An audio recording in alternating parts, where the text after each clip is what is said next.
Welcome back to the channel, everyone. My name is Chris, your aerial caddy. Today we're going to be taking a look at one of the most famous courses in Austin, Texas. This is one of those must-see, must-play courses if you happen to be here. So let's get into it.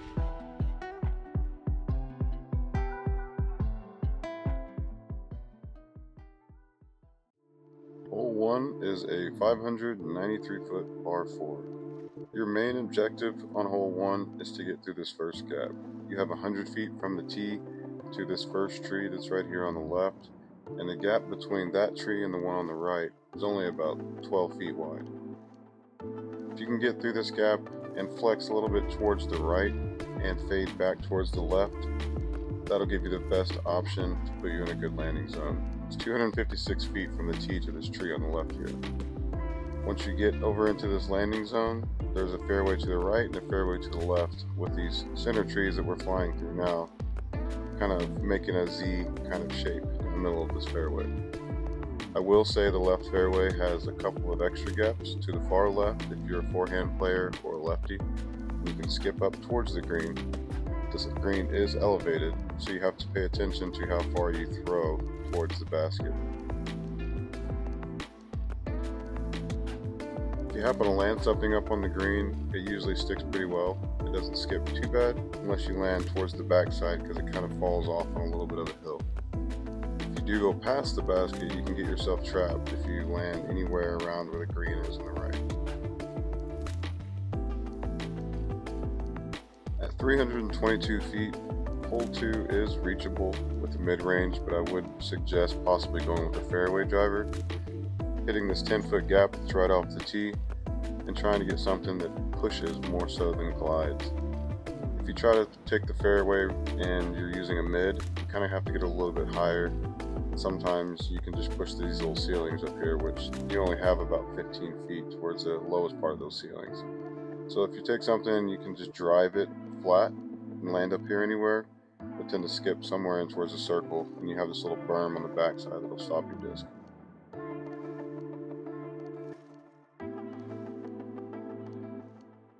Hole 3 may be the best par 3 on the course. At 386 feet, you have to push something down this fairway that's driving pretty quickly, but also turn towards the right. If you end up anywhere over to the left, you're basically just submitting to a par. You have this tree on the right side where the turn starts. It comes in right at 147 feet off the tee, and then this grouping of trees over here on the left is right at 194. As you can tell, as we're going down the fairway, the ceilings here again are somewhat low, so you have to take a driver and push this and get past these little rocks here. This V tree on the left is 315 from the tee. But if you can get anywhere up here and give yourself a chance at a 2, you had a great drive.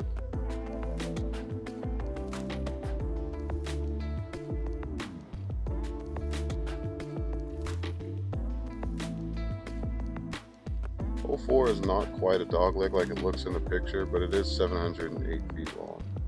The fairway is quite wide, so you have a lot of room to work with. You don't necessarily have to worry about the ceilings until you're pretty much halfway there.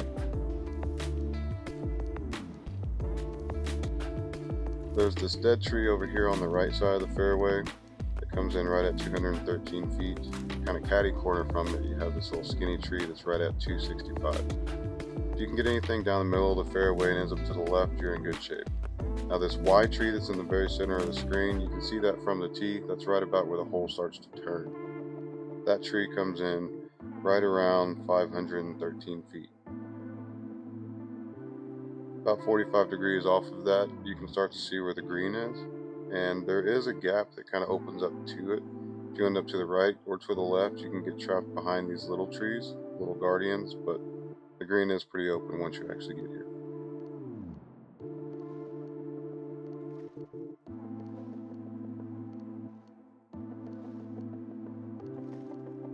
The drone is going to fly straight down the middle of this fairway, but as you're sitting here, you'll notice that there is a fairway to the right and a fairway to the left. Pretty much pick your poison. If you're taking this center gap here, it is extremely tight. If you're a right-handed person, I would highly suggest taking this upper route to the right side. But both of those fairways start right at 100 feet from the tee. So you can kind of pick which way you want to go and what's going to be most manageable for the way that you like to play. This road right here is 200 feet from the tee, There is a lot of traffic that comes through there, a lot of bikes riding through there and pedestrian traffic, so just make sure you're paying attention before you throw your tee shot. And this green does slant from left to right and front to back.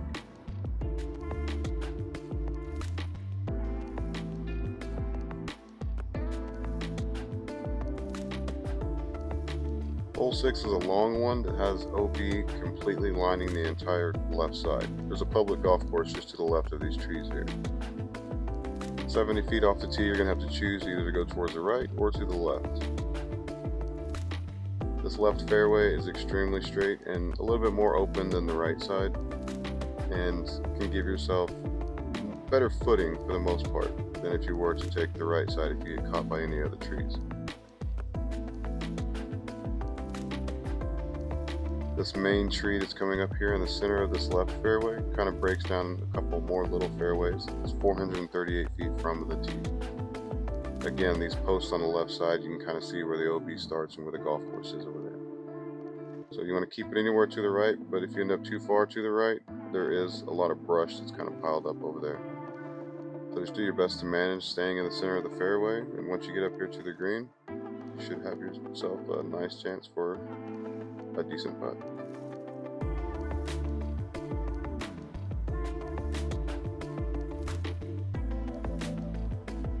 Hole 7 is pretty fair right off the tee. It's 351 feet. You want to try to keep something as straight as you possibly can on the tee from this one. It does play slightly downhill, so anything that you throw, once it starts to slow down, will run down the grade of this hill and end up over towards the left farther than you expect it to go. This main big tree here on the left side is 224 feet from the tee. It has some branches hanging down, and that kind of gives you the limit to where your ceiling that you have to work with. But when you're back there, you can see it's plenty of room, and you have plenty of space to fly this fairway and give yourself a putt.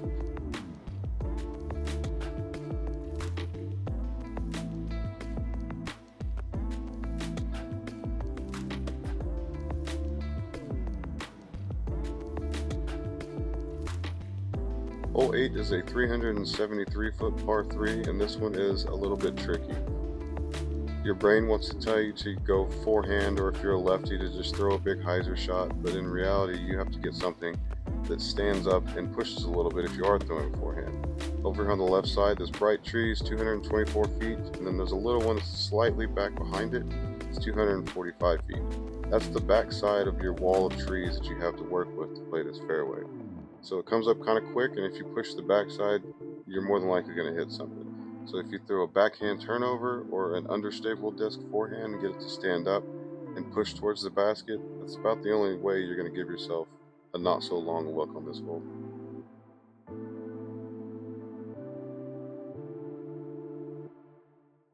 At 672 feet, this hole can give you some trouble, and you can take a big score if you're not paying attention, just for the fact that there are so many trees in the middle of the fairway as you get closer to the pin.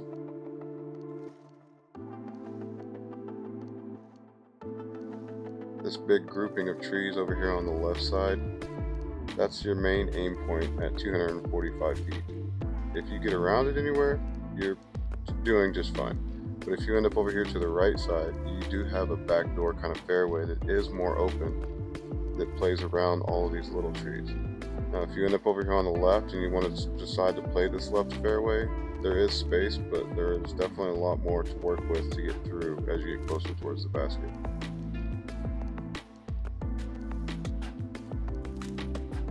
This little berm that's coming up in front of you will slow your disc down or stop you if you keep something too low. You can give yourself a long look, but if you can push just on the other side of it or happen to hit that in the air, it'll slow you down just enough to keep you right in the center of the green.